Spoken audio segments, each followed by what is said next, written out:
नमस्कार, आप देख रहे हैं पुलिस ऑनलाइन न्यूज़। मैं विक्रम सिंह। जौनसार बावर के आस्था केंद्र अनोल एक बार फिर चर्चा में है।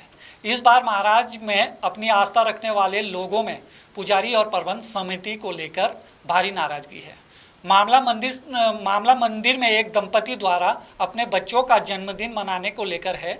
लोगों की नाराजगी इस बात को लेकर है कि जिन लोगों के ऊपर मंदिर की परंपरा को बनाए रखने का दारोमदार है, अगर वही लोग उस परंपरा का माहौल बना देंगे तो फिर मंदिर में पहुंचे श्रद्धालु तो अराजकता फैलाएंगे ही। अनोल मंदिर में अव्यवस्थाओं को लेकर बार बार सवाल खड़े होते रहते हैं, चाहे भंडारे को लेकर, शौचालय को लेकर, धर्मशाला को लेकर, मंदिर में चढ़ने वाले गांडों को लेकर हो। सभी लोगों के अपने अपने तर्क हैं। इन सभी सवालों का जवाब ढूंढने की कोशिश आज करेंगे। मेरे साथ इस चर्चा में बात करने के लिए एक खास मेहमान मौजूद है। हालांकि ये शख्स किसी परिचय के मोहताज नहीं है। चंद्राम राजगुरु, जो अनोल मंदिर समिति के सदस्य भी है। आप देश के सबसे प्रतिष्ठित समाचार पत्र दैनिक जागरण से भी जुड़े हुए हैं। सर, आपका इस चर्चा में स्वागत है, बहुत बहुत। सर, एक मामला आया है अनोल मंदिर में केक काटने को लेकर, जिसमें कि बड़ा विवाद हो रहा है। सोशल मीडिया पे हमारे जौनसार बावर के लोग काफ़ी नाराज़गी प्रकट कर रहे हैं। आखिर क्या ये मामला था सर, और कैसे उन्होंने काटा? क्या मंदिर में जो समिति थी उनसे अनुमति ली गई, नहीं ली गई? क्या ये मामला, क्योंकि आप सदस्य हो मंदिर समिति के, तो आपने पूरा प्रकरण पता किया होगा। आपका बहुत बहुत धन्यवाद सबसे पहले विक्रम सिंह जी, और मैं पीकेटी न्यूज़ चैनल का भी हार्दिक आभार प्रकट करता हूं, और उससे जुड़े हुए तमाम जो आपके व्यूजर्स हैं और जो महासिस्टम हमको और आपको सुन रहे हैं चैनल के माध्यम से, और महासु देवता मंदिर के जो तमाम हमारे देश विदेश में श्रद्धालु हैं जिनकी अटूट आस्था महाराज के प्रति है, मैं उन सब को भी हार्दिक आभार प्रकट करता हूँ। और सबसे आपको बधाई साधुवाद इस बात के लिए दूंगा कि इस महत्वपूर्ण विषय के लिए आपने चर्चा के लिए मुझे चुना और मुझे बुलाया, उसके लिए मैं आपका तहे दिल से हार्दिक आभार प्रकट करूंगा। और मैं यहाँ पर जो चैनल के माध्यम से श्रद्धालुओं को भी और जो तमाम यूजर्स हैं उनको भी आपके चैनल के माध्यम से जो स्थिति वास्तविक है उसके बारे में अवगत कराने का प्रयास करूँगा। देखिए, केक काटने की जो महासु मंदिर हनोल में बात आई, उसको लेकर जो कंट्रीब्यूसी हुई, वो जाने अनजाने में हुआ, कैसे हुआ हमको इसकी जानकारी नहीं है। हमको सोशल मीडिया के माध्यम से ही पता चला। मंदिर समिति के तमाम पदाधिकारी सदस्यों को भी इस बारे में सोशल मीडिया के माध्यम से पता चला। जब हमने इस बारे में जानकारी जुटाई, जब पता किया, जब इस पे बहुत ज़्यादा शोर शराबा हुआ, तो हम लोगों ने जब पता किया तो ये पता चला कि भाई वो जो दंपति वो भी महाराज के अनन्य भक्तों में है। और होता ही है कि भाई अपने बच्चे का कोई हर माँ बाप अपने बच्चे का जो जन्मदिन है वो सेलिब्रेट करता है, खुशी करता है। हम भी उस बच्चे को शुभकामनाएं देते हैं उसके उज्जवल भविष्य की कामना के लिए। लेकिन जो हमने पता किया तो पता चला कि भाई वो पूजा के बाद, क्योंकि पूजा के बाद ज़्यादातर लोग वहाँ रहते नहीं हैं, पूजा के बाद केवल गिने चुने कारिंदे ही महाराज के वहाँ रहते हैं, तो उस टाइम शायद वो केक कटा होगा, जैसी जानकारी हमको प्राप्त हुई। तो अब ये भी हो सकता है कि वहाँ पर श्रद्धालु की भावनाओं को देखते हुए शायद इसीलिए उनको ना रोका गया हो या क्या रहा हो। ये देखा होगा कि यार अब कोई है नहीं, वो सेलिब्रेट कर रहे हैं। तो कई बार आदमी ये होता है कि बहुत ज़्यादा इसको गंभीरता से नहीं लिया, और मुझे नहीं लगता कि इसके पीछे कोई एक मंशा थी, क्योंकि जिस श्रद्धालु दंपति ने अपने बेटे का जन्मदिन वहाँ मनाया, मैं उनको नहीं जानता, लेकिन जो उनके माध्यम से तुरंत उस पर, क्योंकि उन्होंने खुद ही उसकी फुटेज ले रखी थी, क्योंकि उनके अपने परिवार के लोग थे, वही उसको फोटोशूट कर रहे थे। तो जब उन्होंने उसको सोशल मीडिया में, इंटरनेट मीडिया में डाला, तो मेरे ख्याल से अगर उनकी ये मंशा होती तो कभी ना डालते। और उन्होंने डाला, उसके बाद ही लोगों को ये जानकारी पता चली, क्योंकि मैंने कहा कि पूजा के बाद मंदिर में कम लोग रहते हैं। और जब उन्होंने डाली तो लोगों ने, तो उसके बाद उन्होंने अपनी गलती का एहसास भी किया और उन्होंने सारी चीज़ें अपने ऊपर ली कि भाई मुझसे बहुत बड़ी चूक हुई, मैंने हजारों लाखों श्रद्धालुओं की आस्था को ठेस पहुंचाई है। उसके लिए उन्होंने मेरे ख्याल से सार्वजनिक रूप से क्षमा भी याचना चाहिए, जो मैंने देखा भी था चैनल के माध्यम से। उन्होंने क्षमा याचना भी चाहिए मंदिर समिति से भी, श्रद्धालुओं से भी। तो मेरे ख्याल से इस इशू को अब आगे बढ़ाने की आवश्यकता नहीं, क्योंकि ये महासु महाराज की प्रतिष्ठा से भी जुड़ा हुआ। जी बिल्कुल। मैं आप सबसे भी निवेदन करूंगा कि आप सब, क्योंकि आप खुद भी महाराज के भक्तों में हैं, और मैं तभी सभी भक्तों से कहूंगा कि अब इस पे ज़्यादा कंट्रीब्यूशन इसलिए नहीं होनी चाहिए, क्योंकि जब उन्होंने क्षमा याचना चाह ली तो मेरे ख्याल से महाराज की प्रतिष्ठा का भी इस पे सवाल है। बिल्कुल सर, अंत में सबसे बड़ी चीज़ माफ़ी होती है और उससे बड़ा कुछ नहीं होता। सर दूसरी बात अगर करें तो मंदिर समिति को लेकर या मंदिर की व्यवस्थाओं को लेकर भी लोग बहुत सारे सवाल उठाते रहते हैं। जैसे वहाँ हज़ारों लाखों श्रद्धालु रोज आते हैं, लेकिन कोई सुबह पहुँचता है, कोई दिन में पहुँचता है, कोई रात को पहुँचता है। तो ऐसा क्यों नहीं है? अभी जैसे अगर हम बात करें समाल्टा मंदिर समिति की, तो वहाँ सुबह 9 बजे भोग लग जाता है और रात को 10 बजे तक भंडारा चलता रहता है। तो ऐसी कुछ व्यवस्था के अनोल में आप लोग बना रहे हो या कुछ ऐसी व्यवस्थाएं हैं? आप लोगों की कभी चर्चा होती है इस? देखिए, मंदिर समिति लगातार सारे कार्य की निगरानी करती है। मंदिर समिति के जितने पदाधिकारी हैं, जो पदेन अध्यक्ष, उप जिलाधिकारी चक्राता मंदिर समिति के पदेन अध्यक्ष हैं, तहसीलदार त्यूनी मंदिर समिति के पदेन उपाध्यक्ष हैं, और मंदिर के जो पुरोहित हैं जिनको महासू महाराज को लाने का श्रेय जाता है, जैसा हमारी दंत कथाओं पर भी है कि हुणा बाट के जो क्या कहते हैं वंशज हैं, हुणा बाट जी ही महाराज को यहाँ लाए थे। जब यहाँ पर राक्षसों का बहुत ज़्यादा आतंक था तो कुल्लू कश्मीर से महाराज को यहाँ पर मानव कल्याण के लिए लाए थे। उनके परिवार से जो है ना पुरोहित हैं, वो मोहनलाल सेमवाल जी उसके सचिव हैं, और क्या कहते हैं जितने 3 गांव के पुजारी हैं, चातरा से हैं, और क्या कहते हैं नोटियाल बंधु हैं, पुटार से डोभाल बंधु हैं, और नीनू से जोशी बंधु हैं। इन तीनों गांव से एक एक जो पुजारी है जिनको इन्होंने चुन के भेजे उसके मेंबर हैं। शाठी बिल के जो वजीर हैं, शाठी बिल पांशी बिल टोंस नदी में बटा हुआ इलाका है। टोंस नदी के उस पार का इलाका जिसको हम पांशी बिल कहते हैं, उसमें आपका बंगाण क्षेत्र से लेकर, उसमें मासमोर से लेकर, आपका कोठीगाड़ पिंगल पट्टी से लेकर, फतेह पर्वत से लेकर हिमाचल तक का इलाका आता है, और जौनसार बावर में हमारी 39 खतों आती है। तो शाठी बिल के जो वजीर हैं ये भी परंपरागत हैं, इनके घर से ही वजीर होंगे। बास्तिल से हैं, अभी दीवान सिंह राणा जी वजीर हैं, तो ये उसके संरक्षक हैं। और ठड़ियार में जो पांशी बिल के वजीर हैं वो जयपाल सिंह पंवार जी हैं, वो भी उसके संरक्षक हैं। हम खुद, मैं महासू मंदिर के राजगुरु परिवार से हूँ, हम भी परंपरागत हैं, पीढ़ियों से हैं, 9 पीढ़ियाँ महाराज की सेवा में हमारी पुजारी वजीर साहब की वगैरह सबकी गुजर गई। जो देवते के राइट होल्डर हैं, जो हक हकूकधारी हैं, जिनके काम बटे हुए हैं। देखिए, वजीर साहब का अपना काम है, पुजारी का अपना काम है, राजगुरु का अपना काम है, ठाणी भंडारी का अपना काम है, ढडवारी का अपना काम है, पुरोहित का अपना काम है। सबके काम बटे हुए, कोई किसी के काम में हस्तक्षेप नहीं करता। और इसी तरीके से ये भी उसके मेंबर हैं। इसके अलावा देवगार खत से भी मेंबर हैं, और बावर खत से भी मेंबर हैं, जोनसार से भी मेंबर हैं, बंगाल से भी मेंबर हैं। तो एक जो हकूकधारी आपने देखा होगा, देश के अंदर जितने भी बड़े देव स्थल हैं, चाहे हमारे बद्रीनाथ केदारनाथ धाम हो, चाहे गंगोत्री यमुनोत्री धाम हो, तो जितने भी बड़े बड़े धाम है, वहाँ पर जो राइट होल्डर है, जो हकूकधारी है, जो मंदिर की परंपरागत व्यवस्था से जुड़े हुए लोग हैं, वो उसके मेंबर रहते हैं, क्योंकि उनके राइट हैं, उनको आप उनके अधिकारों से वंचित नहीं कर सकते हैं। वहाँ की व्यवस्था भी उन्हीं की हिसाब से चलेगी, क्योंकि उनको जो परंपरागत जो संस्कृति है, जो परंपरागत पूजा पाठ की पद्धति, वही बताएंगे। तो प्रशासन को इसलिए कि भाई वो कमांड है, वो व्यवस्था देखता है, जहाँ पर प्रशासन इन्वॉल्व होता है वहाँ सारे काम नीतिगत होते हैं और तौर तरीके से होते हैं। अगर प्रशासन का इन्वॉल्वेशन नहीं होता तब तो एक सवाल उठता है बहुत सारी चीज़ों को लेकर। वहाँ तो प्रशासन है, आप देखिए तहसील, ब्लॉक, जिले क्यों हैं, वहाँ प्रशासनिक व्यवस्था, इकाइयाँ चलती है, ऐसे तो फिर सारी हवा में चीज़ें चलती। और कुछ चीज़ों को लोग गलत तरीके से प्रचार प्रसारित कर रहे हैं जो उचित नहीं है। मैं आपको सीधे तौर पर कहूँ, कमेटी मंदिर समिति के एक सदस्य के नाते भी, मंदिर के राजगुरु के नाते, वहाँ के स्थानीय नागरिक के और महासू मंदिर के श्रद्धालु के नाते भी मैं कहूँगा कि महासू मंदिर के नाम पर कोई दलगत राजनीति नहीं होनी चाहिए। हर आदमी की कोशिश ये होनी चाहिए कि महासू मंदिर समिति जो बनी है, आप देखिए सितंबर 2001 में महासू मंदिर समिति का गठन हुआ, उससे पहले कोई लेखा जोखा नहीं था, अब हर चीज़ का लेखा जोखा है। आप देखिए मंदिर में हर महीने बाकायदा सीसीटीवी की निगरानी में भेंट पात्र खुलता है, और भेंट पात्र में जितना चढ़ावा आता है उसी से वहाँ विकास के काम होते हैं, उसी से वहाँ प्रबंधी की व्यवस्था का संचालन होता है। उसके अलावा जो चांदी की पोड़ पर चढ़ावा चढ़ता है वो मंदिर समिति के कहीं अकाउंट में नहीं है, ना वो मंदिर समिति वो कारिंदों के पास है। और आप देखिए, स्पष्ट और कर दूं मैं आपको, आप देखिए हनोल के स्थानीय ग्रामीणों ने महासू मंदिर के समिति के विकास के लिए अपनी 10 बीघा जमीन दी, जिसमें मेरे खुद परिवार ने 3 बीघा जमीन दी है, 4 और परिवारों ने, 5 परिवारों ने मिलकर अपनी 10 बीघा जमीन दी है, जो राजस्व अभिलेखों में सन 52 के बंदोबस्त से 2006 तक उनके अभिलेखों में दर्ज थी। मैं कोई ऐसी बात नहीं, मैं वो पुख्ता बात कर रहा हूँ जिसके प्रमाण हैं। आप देखिए आज उस मंदिर समिति के को जो स्थानीय लोगों ने अपनी जमीनें दी है उस पर आज विकास देखिए। आप विकास आप तब करेंगे ना जब कोई आपके पास जगह होगी।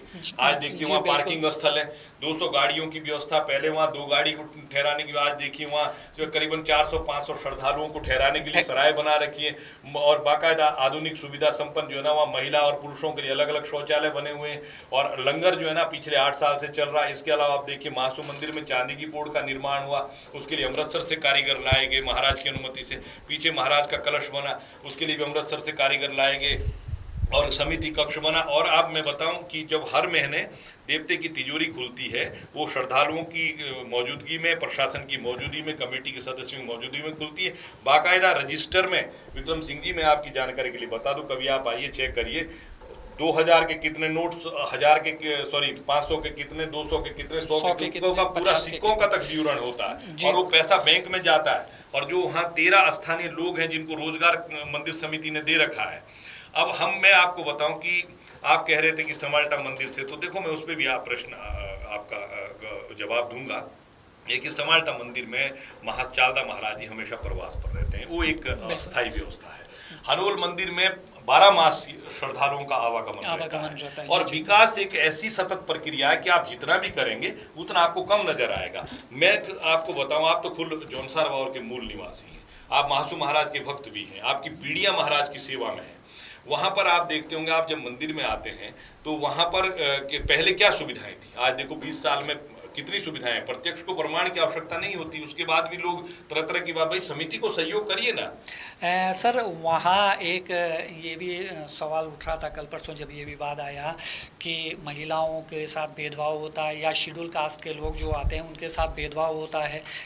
इसमें इन बातों में कितनी सच्चाई है? चूँकि आप मंदिर समिति के सदस्य हो, थोड़ा अपने दर्शकों को इस बात का देखिए 2004 से पहले व्यवस्थाएं थी, आप भी जानते, मैं भी जानता हूं, मैं इस बात को लेकर गलत बात नहीं करूंगा।